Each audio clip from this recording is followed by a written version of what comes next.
Can't raise your income? Cut your expenses.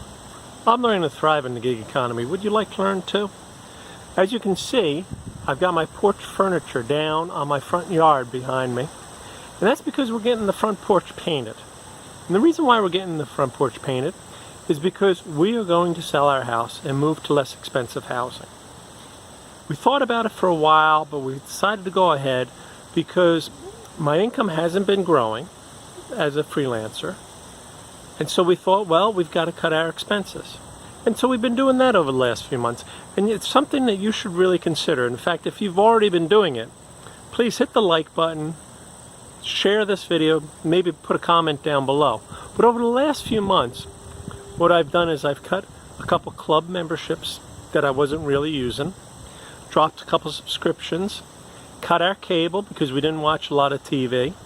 And now we're going to sell the house and move to something smaller. We're also going to be selling, I'll turn around here, we're also selling one of our cars because our kid went out to Wisconsin. We don't need the car anymore, so we're going to go ahead and sell that. I called car insurance and I told them, hey, my son's in Wisconsin now, he's never going to be using my car. They said, okay, we'll knock $60 off your insurance. Okay, that's not much. That's not much, I know. $60 for the year is not much of a savings, but it is a savings.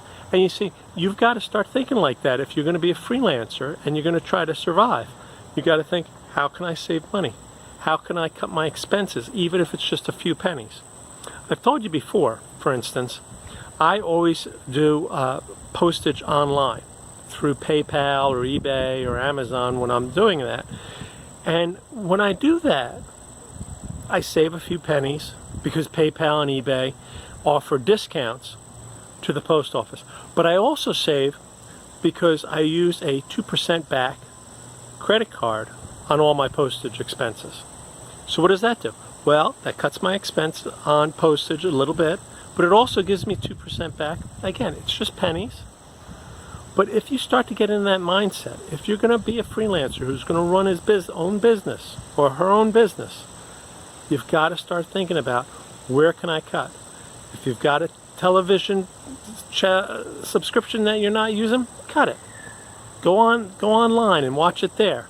You know, if your phone is too expensive, bring it down. You've got to make a decision. If this is what you want to do in your life, if you want to be a freelancer, maybe you have to sacrifice something else.